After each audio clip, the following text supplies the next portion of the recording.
Uma boa noite àqueles que nos seguem neste estudo bíblico. Um abraço muito forte a todos. Aqueles que estão longe, outros que estão mais perto, mas não deixamos de agradecer àqueles que nos têm ouvido e que têm ouvido a palavra de Deus através do estudo bíblico à quarta-feira. Um abraço à nossa irmã Filomena e ao nosso irmão Alberto também. Vamos então dar início e vamos fazer a leitura da palavra de Deus. E vamos ficar de pé, irmãos, e vamos ler então a primeira carta a Timóteo, capítulo 1. E vamos fazer então a leitura da palavra de Deus, que nos diz assim: Paulo, apóstolo de Jesus Cristo, segundo o mandado de Deus, nosso Salvador, e do Senhor Jesus Cristo, esperança nossa, a Timóteo, meu verdadeiro filho na fé, graça, misericórdia e paz da parte de Deus, nosso Pai, de Cristo Jesus, nosso Senhor. Como te roguei, quando parti para a Macedónia, que ficasses em Éfeso, para advertires alguns que não ensinem outra doutrina, nem se deem a fábulas ou genealogias intermináveis, que mais produzem questões do que edificação de Deus, que consiste na fé, assim o faço agora. Ora, o fim do mandamento é o amor de um coração puro e de uma boa consciência e de uma fé não fingida, do que, desviando-se alguns, se entregaram a vãs contendas, querendo ser doutores da lei e não entendendo nem o que dizem, nem o que afirmam. Sabem, porém, que a lei é boa se alguém dela usar legitimamente. Sabendo isto, que a lei não é feita para o justo, mas para os injustos e obstinados, para os ímpios e pecadores, para os profanos e religiosos, para os parricidas, matricidas, para os homicidas, para os devassos, para os sodomitas, para os roubadores de homens, para os mentirosos, para os presuros e para os que for contrário à sã doutrina, conforme o Evangelho da glória de Deus, bem-aventurado que me foi confiado. E dou graças ao que me tem confortado, a Cristo Jesus, Senhor nosso, porque me teve por fiel, pondo-me no ministério. A mim, que dantes fui blasfemo, perseguidor e opressor, mas alcancei misericórdia, porque o fiz ignorantemente, na incredulidade. E a graça do nosso Senhor sobreabundou com a fé e amor que há em Jesus Cristo. Esta é a palavra fiel e digna de toda a aceitação, que Cristo Jesus veio ao mundo para salvar os pecadores, dos quais eu sou o principal. Mas por isso alcancei misericórdia, para que em mim, que sou o principal, Jesus Cristo mostrasse toda a longanimidade, para exemplo dos que haviam de crer nele para a vida eterna. Ora, ao Rei dos séculos, imortal e invisível, ao único Deus, seja honra e glória para todo o sempre. Amém. Este mandamento te dou, meu filho Timóteo, que segundo as profecias que houve acerca de ti, milites por elas boa milícia, conservando a fé e a boa consciência, desejando a qual alguns fizeram naufrágio na fé. E entre esses foram Himeneu e Alexandre, os quais entreguei a Satanás, para que aprendam a não blasfemar. E foi a leitura da palavra de Deus. Podemos sentar, irmãos. Vamos então ouvir agora o nosso irmão Alberto com o estudo e algum irmão logo a seguir que queira partilhar connosco do mesmo estudo. Algum pensamento, esteja à vontade. Vamos então ouvir o irmão Alberto. Graças a Deus por sua igreja, nesse momento tão importante de comunhão, oração, intercessão e estudo das Escrituras. Estamos estudando agora a primeira epístola de Paulo a Timóteo, capítulo 1, indo agora no verso 2. A Timóteo, meu verdadeiro filho na fé, graça, misericórdia e paz da parte de Deus, nosso Pai, e da de Cristo Jesus, o nosso Senhor. Você já viveu aqueles momentos onde você gritou e clamou e falou: olha, chega, essa situação eu perdi a paz. Ou outros que dizem: olha, eu faço de tudo, mas sempre eu fico inquieto, insatisfeito, não tenho paz. Nesse texto nós vamos poder observar atentamente como Paulo chama a atenção de Timóteo para enfrentar um encargo, para organizar uma igreja. Ele precisava ter paz, principalmente a paz de Deus, a paz com Deus e a paz de Cristo.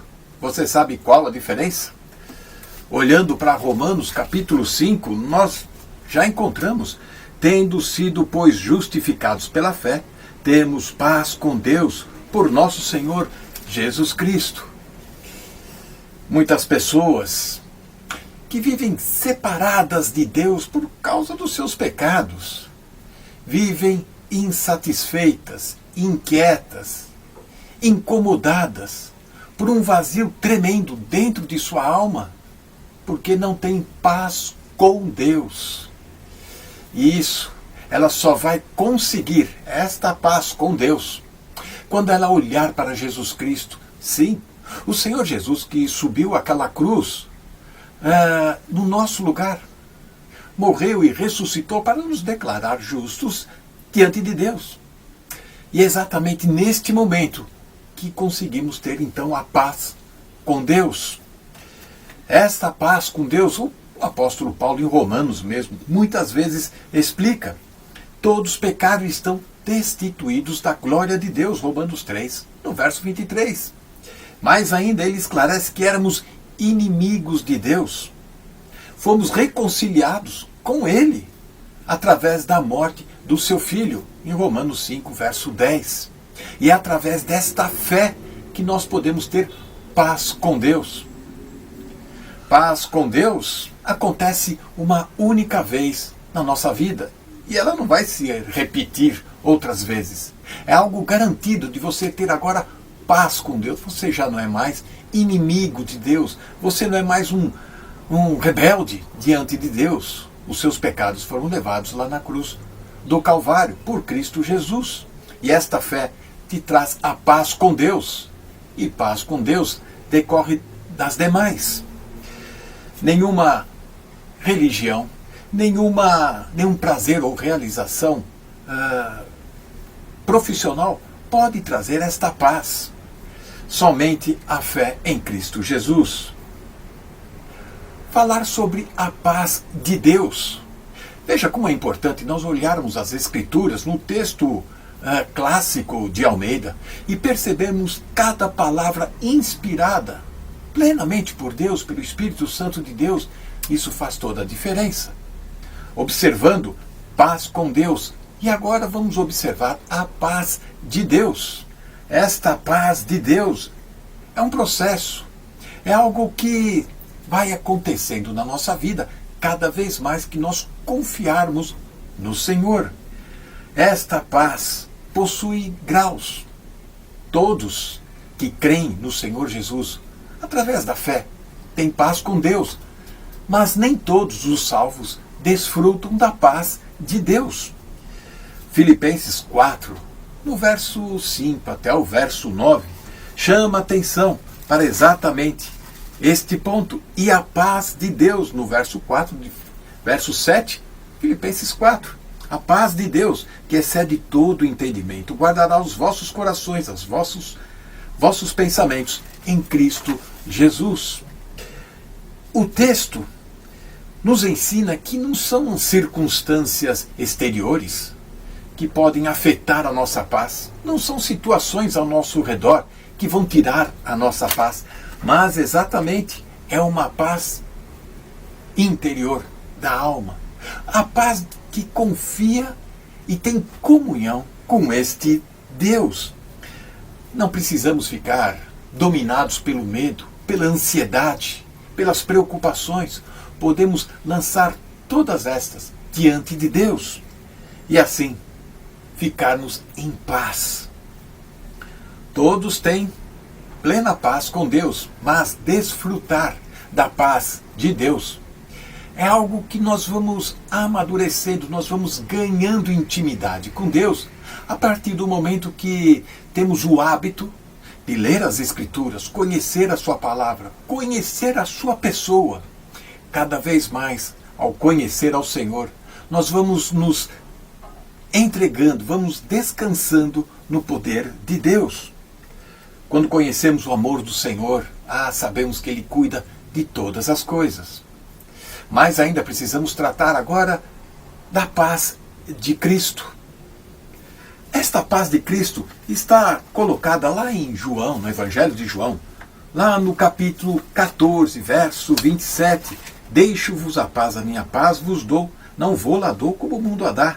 Não se turbe o vosso coração, nem se atemorize. João 14, 27. Por que será que Paulo, nesse instante, primeiro capítulo de Timóteo, no verso 2, ele já chama a atenção de Timóteo para a paz de Deus e a de Cristo? Ele diz exatamente porque é esta paz que o Senhor Jesus tinha quando andou em carne neste mundo hostil. Ele enfrentou inimizades, traição, ódio, rejeição, sempre com paz, serenidade, calma e nunca com indiferença. E é exatamente neste ponto que a paz de Cristo venha nos confortar, nos encorajar a enfrentar crises, críticas, situações adversas, sem tirar a nossa paz, tranquilidade, as nossas convicções, as nossas orações. Timóteo precisava da paz de Cristo para enfrentar oposição, para enfrentar este mundo hostil. Por isso que a paz com Deus decorre da paz de Deus e nos traz a paz de Cristo, para enfrentarmos um mundo tão violento, tão hostil, tão rebelde. Que o Senhor nos abençoe. Amém. É bom estarmos juntos. Eu já me esqueci aqui do microfone. E juntos estamos os que estamos aqui, e dou graças a Deus para os que estão aqui, presencialmente, mas também estamos juntos com aqueles que nos acompanham pela internet, de várias maneiras. E quero daqui mandar um abraço para todos, sem exceção. E são bastantes os que estão espalhados pelo globo, desde o norte da Europa até ao Oriente, no Vietnã, passando pelo sul da América, porque também no norte, na América do Norte também existem crentes que acompanham os estudos. Um abraço para todos, sem exceção. Quando eu vinha no carro para cá esta noite, falava com a minha irmã ao telefone. Atenção, que eu falava com mãos livres, não vinha com o telemóvel na mão. É importante referir isso, que é para que ninguém ande aí a telefonar ou a conduzir o carro com o telemóvel na mão, que isso é ilegal.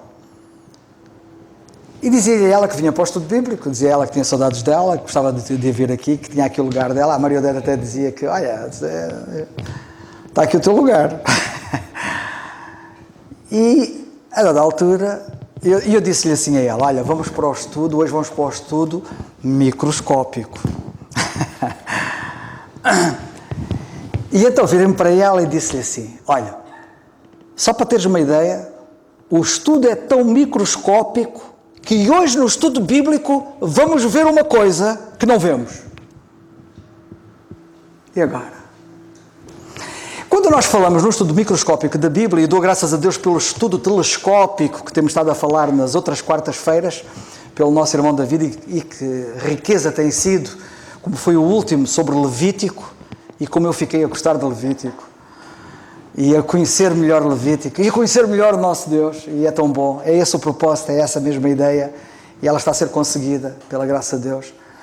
Nós voltamos agora ao estudo microscópico. Enquanto que o telescópico é assim mais genérico, mais geral, mas nem por isso menos importante e menos abençoado, como temos falado tantas vezes, o estudo microscópico é mais minucioso, não é tão geral, vai ao detalhe, vai ao pormenor, vai à minúcia. E é assim que hoje, para vocês ainda verem melhor como o estudo é tão microscópico mesmo, hoje até vamos olhar para o texto e vamos ver algo que não está lá. Ora, é preciso cuidado quando a gente diz que vamos ver algo que não está lá, isso pode ser o princípio das heresias, porque alguns veem o que não está lá. Não é o caso. Nós de facto vamos ver algo que, não vendo nós com os nossos olhos em corpo de letra, está lá. E eu quero falar sobre a importância disso, neste estudo microscópico. Então os versículos 1 e 2 diz assim, Paulo, apóstolo de Jesus Cristo, segundo o mandato de Deus, nosso Salvador e do Senhor Jesus Cristo, esperança nossa, a Timóteo, meu verdadeiro filho na fé, graça, misericórdia e paz da parte de Deus nosso Pai e do Senhor Jesus, nosso Senhor. Vocês vão de reparar que nesta saudação que o apóstolo Paulo faz a Timóteo, há aqui uma pessoa ausente, presente. Está aqui o pai, está aqui o filho, e até, como dizem, já nem sei quem é que diz isso, são os brasileiros, são os africanos. Cadê o Espírito Santo? Onde é que está o Espírito Santo? Pois é, eu quero vos falar sobre o Espírito Santo, que é a ausência mais presente. E quando se fala na ausência mais presente, quando eu falo nisto, estou a referir-me ao facto de que talvez pelo facto do Espírito Santo ser invisível, que não se vê. E vocês não sabem o prejuízo que isso tem trazido à igreja. Por ignorância.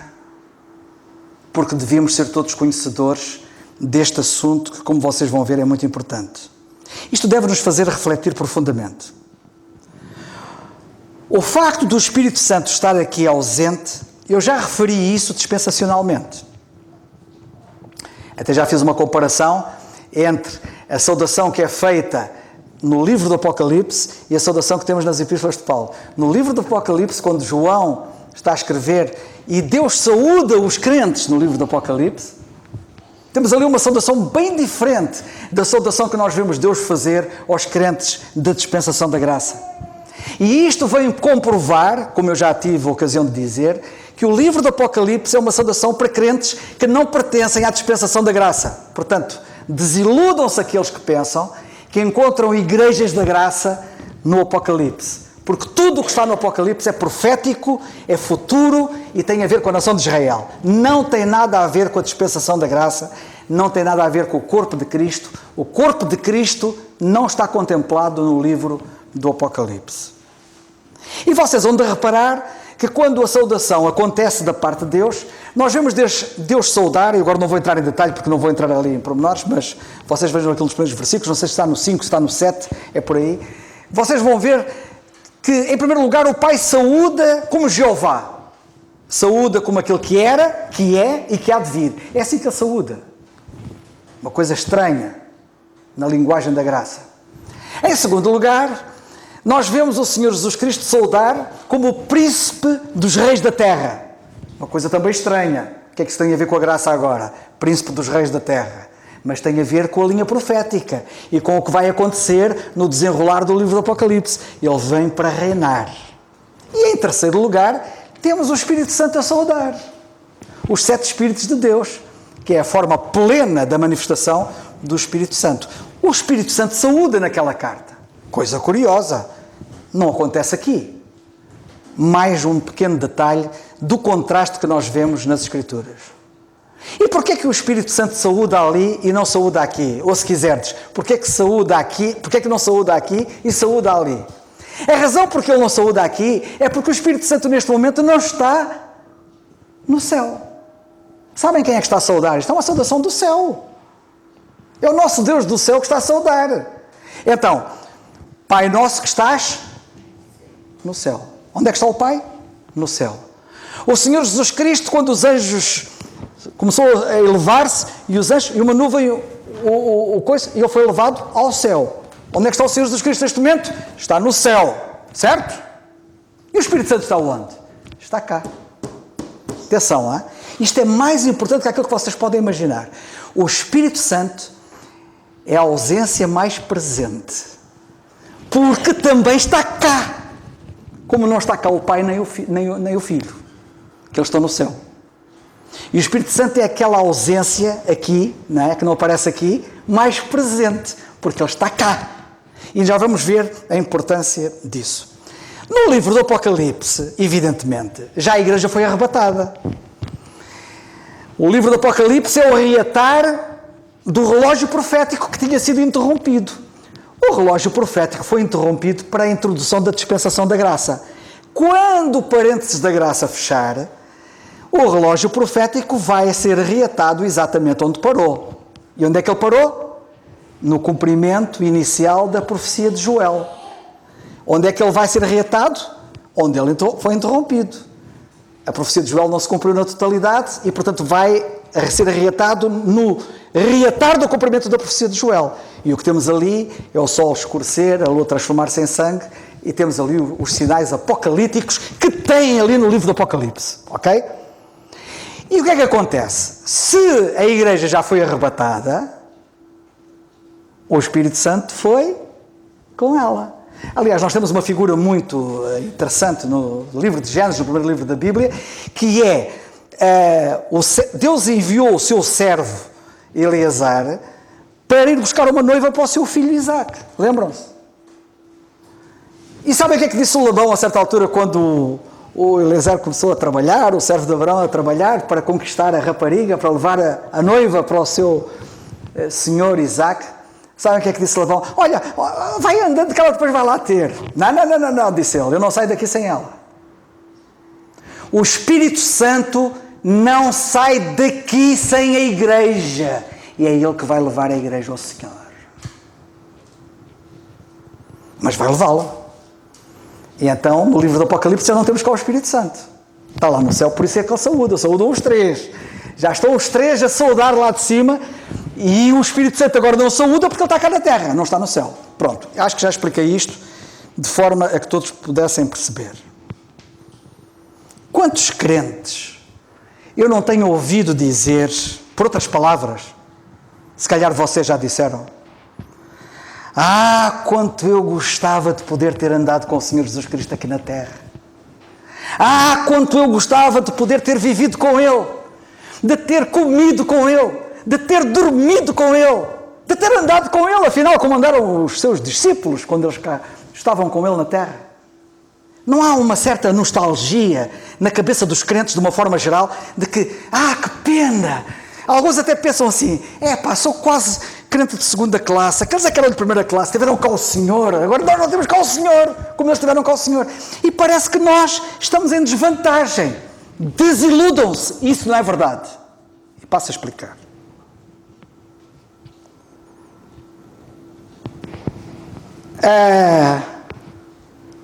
Será que gostaríamos mesmo de ter andado com o Senhor aqui na terra?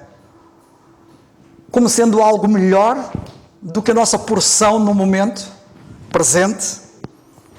Ou quando nós dizemos, eu gostava muito de andar com o Senhor aqui na terra, devia ser qualquer coisa fabulosa, isto não será conversa fiada? Já estou quase a ralhar outra vez. Já por 2 vezes me disseram na semana passada que eu estou a ralhar e eu não estou a ralhar, mas tenho que falar com veemência. Deixai-me dizer que isto é conversa fiada, que só dá para se convencerem a si próprios, porque não convencem ninguém, nem vão convencer o Senhor.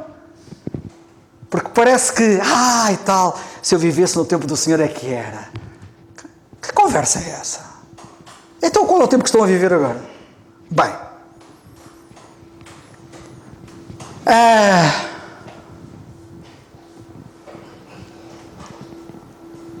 nós afinal não temos connosco agora o Espírito Santo. A tal presença tão ausente, ou melhor, a tal ausência tão presente. Não temos cá o Espírito Santo. Então, mas quem é o Espírito Santo? O Espírito Santo não é tão Deus quanto é o Senhor Jesus Cristo? E não é tão Deus quanto é o Pai? E nós não o temos cá? Isto aqui é tramado. Prezados irmãos, nós andamos a desprezar a Deus, desprezando o Espírito Santo. O Senhor Jesus Cristo foi desprezado. Vocês pensam que os discípulos que andaram cá pensam que usufruíram dele como deviam? Nós ouvimos o David falar sobre a cruz há dias. Todos vocês se lembram bem. O que é que Pedro perdeu daquela cruz? Não é? Foi um outro Simão. Aquele Simão perdeu algo. E podemos falar muito ao longo dessa linha. Mas eu quero vos chamar a atenção para o facto de que não foram apenas eles que perderam a presença do Senhor, que não deveriam ter perdido em muitos momentos, em muitos pormenores, mas nós próprios estamos a perder a presença do Espírito Santo e a desprezá-lo, como o Senhor tantas vezes foi desprezado quando cá esteve. O Senhor Jesus Cristo não disse que quem ouvia a Ele via ao Pai? Até o Espírito Santo. O que é verdade acerca de um é verdade acerca dos outros dois. Eu há uns tempos atrás falei aqui durante uma série, que nem acabei aqui, acabei nas Fontainhas, na igreja nas Fontainhas, sobre Simeão. Sabem que Simeão, o velho, entre aspas, Simeão, esperava a consolação de Israel. Ele referiu-se ao Senhor Jesus Cristo como a consolação, ou o Consolador. Sabem o que é que o Senhor Jesus Cristo disse quando cá estava? Eu vou, mas não vos deixarei sós. Não vos deixarei sós. Parece que ninguém ouviu isto. Eu vou, mas vocês não vão perder nada. Eu vou-vos deixar outro Consolador. Reparem que ele disse outro Consolador. E a palavra no grego para Consolador, que foi utilizado pelo Senhor, pelo Espírito Santo, é Consolador da mesma espécie. Não foi um Consolador de segunda classe, de terceira classe. É um Consolador da mesma espécie. Ter o Senhor Jesus Cristo connosco, ou ter o Espírito Santo connosco, não há diferença em termos de benefício, em termos de privilégio, em termos de oportunidade, em termos de bênção, em termos de tudo. Não é diferente. Afinal, eles não são ambos intercessores. O Espírito Santo não intercede em nós, não é um intercessor, como vemos em Romanos, no capítulo 8 e versículo 27. E o Senhor Jesus Cristo também não é chamado intercessor em Hebreus, no capítulo 7 e no versículo 25. Se nós formos fazer se estabelecermos um paralelismo entre o Senhor Jesus Cristo e o Espírito Santo, vamos ficar deslumbrados com a semelhança. Como também há entre o Pai e o próprio Senhor, que ele diz, Filipe, queres que eu te mostre o Pai? Tu tens visto o Pai? Mas como, Senhor? Então não me estás a ver a mim?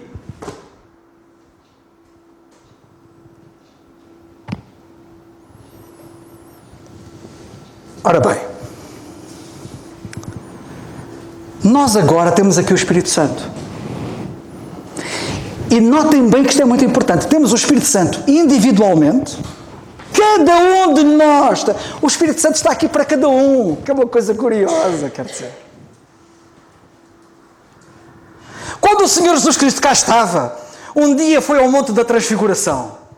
E ele pegou em 3 deles. Pedro, Tiago e João. Quer Deus outros? Os outros nem sempre estiveram com o Senhor. Mas sabem de uma coisa, irmãos? Cada um de nós tem o Espírito Santo permanentemente. Cada um de nós. Ele está sempre em mim. Ele está sempre em ti. Ele está sempre em cada um de nós. E depois está em nós coletivamente. Estamos aqui reunidos como igreja. Ele está aqui na coletividade como igreja. Ele está como grupo. Mas está também individualmente quando eu saio daqui sozinho, estou em casa sozinho e vou trabalhar sozinho e vou para onde quer que seja sozinho. Olha, eu vou-vos dizer uma coisa. Quando os crentes cá estavam no tempo do Senhor Jesus Cristo, eles também tinham atividades para fazerem várias coisas. Nem sempre o Senhor estava com eles. Mas o Senhor hoje, através do Espírito Santo, está sempre connosco. E achamos que somos assim, uns coitados, que até nem temos tantos privilégios, que até ficamos com saudades daquele tempo. Eu não sei que saudades é que a gente tem daquele tempo, que não tinha nada melhor do que nós temos agora, neste momento. O nosso problema é que não sabemos quem é o Espírito Santo. Ele é tão invisível que, por não o vermos, o ignoramos e desprezamos. E isto preocupa-me imenso. Eu vou-vos ler uma passagem da Bíblia que diz assim. Na primeira carta aos Coríntios, o apóstolo Paulo escreve aos Coríntios e diz assim no capítulo 6, versículos 19 e 20. Ou não sabeis que o vosso corpo... Reparem que o problema é um problema de conhecimento. A ignorância tem matado a igreja. A ignorância mata muita gente. Ou não sabeis que o vosso corpo é o templo do Espírito Santo? O Espírito Santo habita aqui. Mesmo aqui, estão a ver? É visível isto, não é? Ele habita aqui. E vocês podem beliscar-se. É o vosso corpo. Ele habita aí. Que habita em vós, proveniente de Deus, que não sois de vós mesmos. Epá, se Ele habita aqui, atenção, hein? Nós não somos de nós mesmos. Porque fostes comprados por bom preço. Glorificai, pois, a Deus no vosso corpo e no vosso espírito, os quais pertencem a Deus.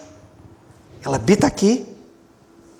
Isto pertence a Deus. Quando Deus habitava lá, e o David tem estado a falar do livro de Êxodo, falou do tabernáculo, todos aqueles utensílios, todas aquelas peças, todo aquele mobiliário que estava no tabernáculo, pertencia a Deus. Eram coisas santas. Como ele explicou e muito bem, eram santas porque foram separadas para uso exclusivo do Senhor. Eu fui separado para uso exclusivo de Deus. Eu não sou de mim mesmo.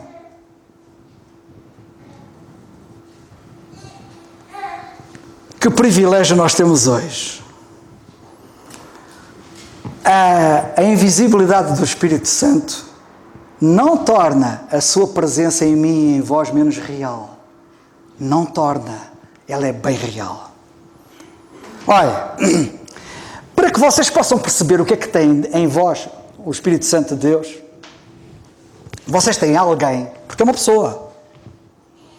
Eu sei que há seitas religiosas que dizem que o Espírito Santo é uma força. As Testemunhas de Jeová, falsamente assim chamadas, têm uma frase lapidar que diz que o Espírito Santo é a força ativa de Deus. É assim, ipsis verbis. Força ativa de Deus. O Espírito Santo não é força ativa de Deus. O Espírito Santo é Deus.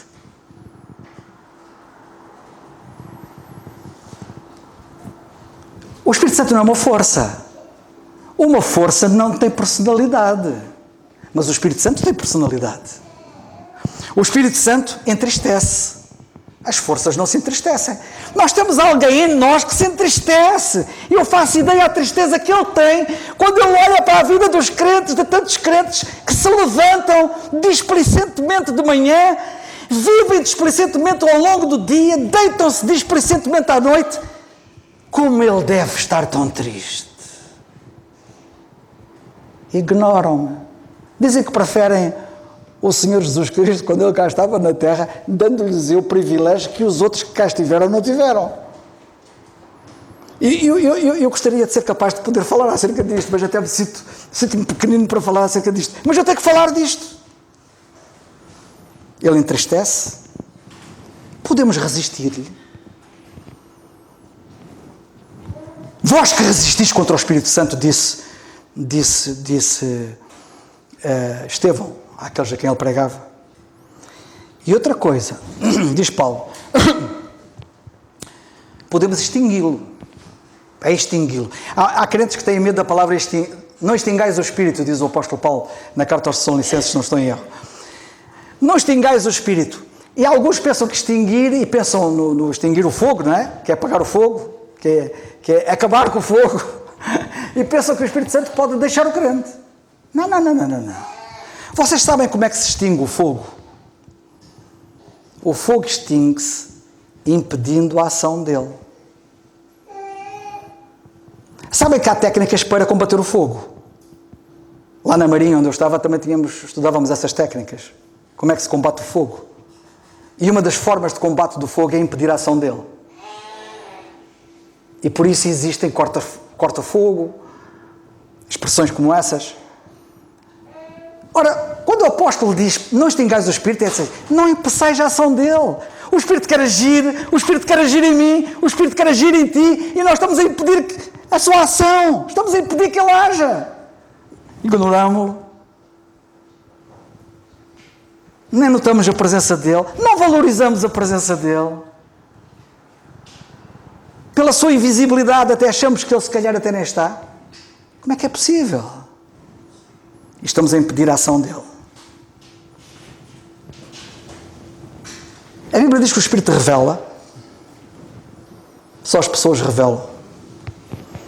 Ele revela, por exemplo, o mistério, como nós lemos em Efésios 3:5. Nós vemos que o Espírito fortalece. Em Efésios 1,16 nós vemos como somos corroborados pelo Espírito. Eu pus aqui Efésios 1,16, agora estou aqui na dúvida, mas não interessa. Mas é 1,16, se não for Efésios, é Filipenses, é Colossenses. Não, mas eu acho que é Efésios. Efésios, na oração que ele está a fazer, o apóstolo Paulo. Se calhar isto explica porque é que há tanta fraqueza na igreja, não é? Quando eu falo na igreja em geral. Porquê é que há tanta fraqueza na igreja? A gente impede a ação dele, ele quer fortalecer. Não deixamos, ignorámo-lo. Temos uma igreja fraca. E depois dizemos que gostaríamos de viver no tempo do Senhor. Estamos a brincar com coisas sérias, certamente. Qual Senhor? O Espírito não é Senhor? É curioso que em Efésios 5,9 o apóstolo diz assim: porque o fruto do Espírito está em toda a bondade. Não era isto Cristo? Toda a bondade e justiça. Não é isto Cristo? Fazer o que está certo. E verdade. Ele não é verdade? O Espírito até é chamado Espírito de verdade. Noutra passagem. Em 1 Coríntios 2,11 nós lemos assim: porque qual dos homens sabe as coisas do homem, senão o Espírito do homem que nele está? Assim também, ninguém sabe as coisas de Deus, senão o Espírito de Deus. Ele até é o autor da Bíblia. O autor da Bíblia é Ele. Quando a Bíblia é chamada a Palavra de Deus, é a Palavra do Espírito de Deus.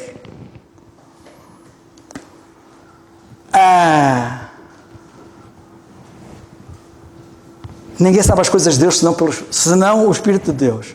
E nós podemos dizer: ninguém sabe nada senão o Senhor Jesus Cristo. Quando cá estava, Ele abria a boca e falava, ensinava, e as pessoas ficavam a saber. Eles são iguais. Segundo aos Coríntios 3,17, não lemos ali que o Senhor é Espírito? O Senhor é Espírito e o Espírito é Senhor.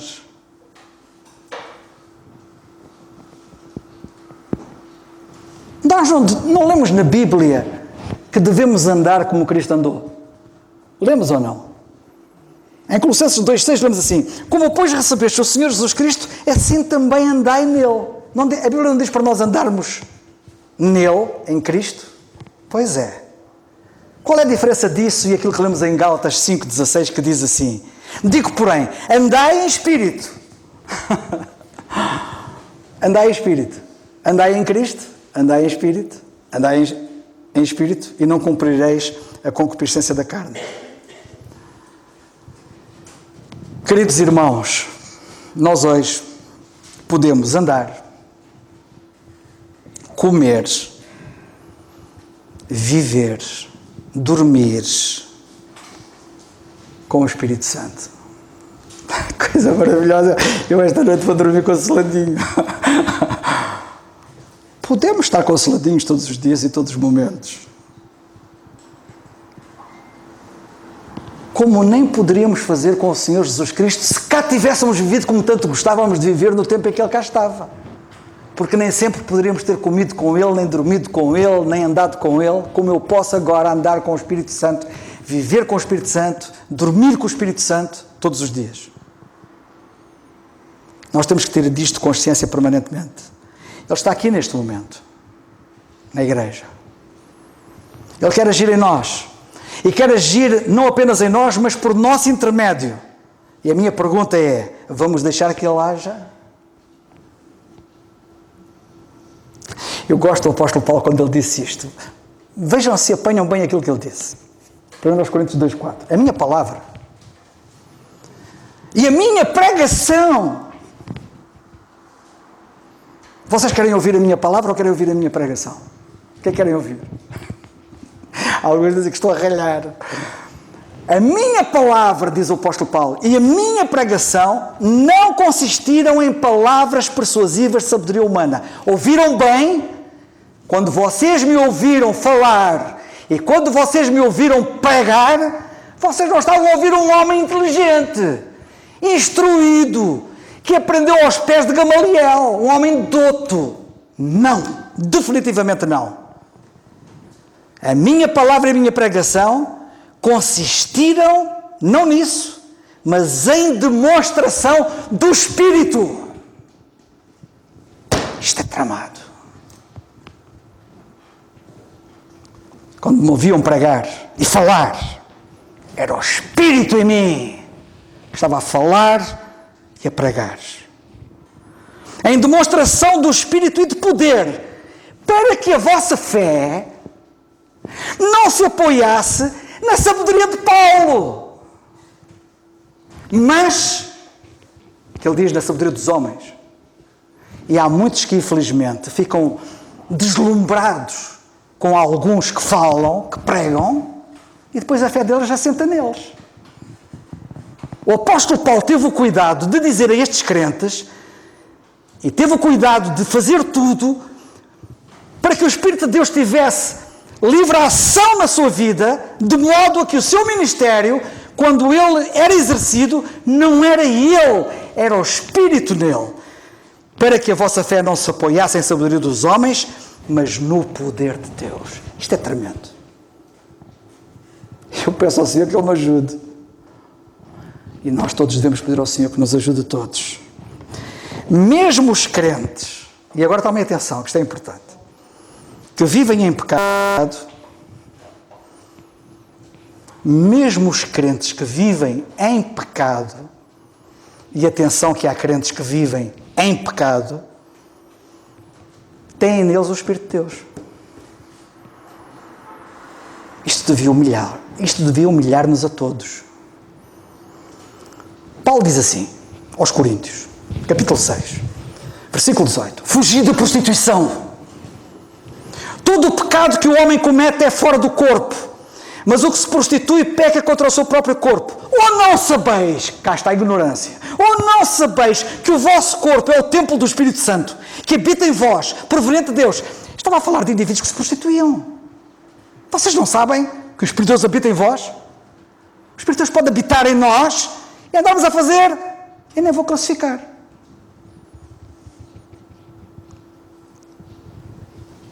Habita em vós, proveniente de Deus, e que não sois de vós mesmos, porque fostes comprados por bom preço, glorificai, pois, a Deus no vosso corpo e no vosso espírito, os quais pertencem a Deus. Eu já há pouco tinha citado parte desta passagem, lembram-se?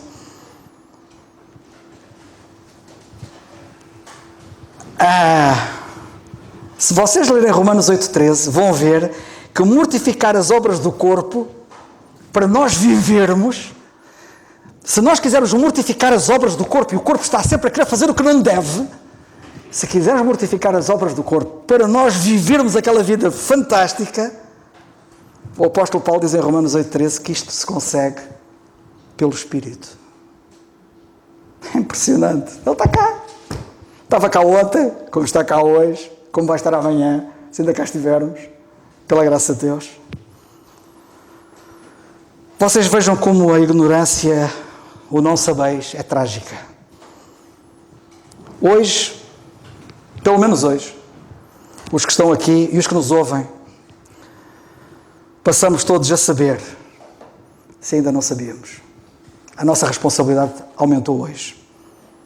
Termino com 2 Coríntios 13, que diz assim: a graça do Senhor Jesus Cristo e o amor de Deus, Pai, entenda-se, e a comunhão do Espírito Santo seja com vós todos. Amém. Graças ao nosso Deus por aquilo que ouvimos esta noite, não esquecendo que somos para o uso exclusivo do Senhor. É por isso que o Espírito tem ciúmes e Ele quer mesmo que nós sejamos para seu uso exclusivo, que o Senhor assim nos ajude, como vimos hoje. E somos, de facto, ao longo da história do povo de Deus, os mais privilegiados. E como desprezamos, às vezes falamos dos filhos de Eli e às vezes agimos pior, profanamos aquilo que é o espaço sagrado do nosso Deus. E o nosso corpo deve ser assim, porque Ele é o uso exclusivo. Que o Senhor nos ajude. E vamos ficar de pé, irmãos, e dar graças ao nosso Deus por mais este estudo. Senhor, nosso bendito e amado Pai, nós queremos Te dar graças mais uma vez por aquilo que ouvimos esta noite, Senhor. E saímos daqui com um peso da responsabilidade, Senhor. Mas também, Senhor, essa mesma responsabilidade e esse mesmo peso deve ser um peso leve, Senhor. Um peso em que nos possa trazer gozo, em que nos possa trazer paz, em que nos possa trazer o equilíbrio e a sobriedade que Tu queres, Senhor. Pois Tu nos dás de bandeja, Senhor, algo tão precioso. Ó Pai, e nós Te agradecemos pela Tua presença nas nossas vidas, Senhor. Te agradecemos, Senhor, porque de facto somos privilegiados e a qualquer momento, a qualquer altura, em qualquer circunstância, Senhor, Tu nos ouves, porque Tu estás em nós, Senhor. E nós Te agradecemos por isso. Como Tu dizes na Tua palavra, devemos andar em espírito, Pai. E que nos ajudes, Senhor, a valorizar cada vez mais a Tua pessoa, Senhor. Te agradecemos mais uma vez pelo Espírito que nos deixaste, Senhor, e que Ele é consolador, Pai, e como nós vimos, que Ele nos ensina, Senhor, de como devemos agir. E nós Te agradecemos esta noite, Senhor, por aquilo que Tu nos trouxeste. Obrigado pelos Teus servos que expõem a Tua palavra. Te agradecemos por cada filho Teu aqui, Senhor, e que nos possas conduzir agora, Senhor, e possamos meditar naquilo que ouvimos esta noite. No nome do Teu Filho, o nosso Senhor Jesus Cristo, nós Te agradecemos. Amém. O culto está terminado, irmãos.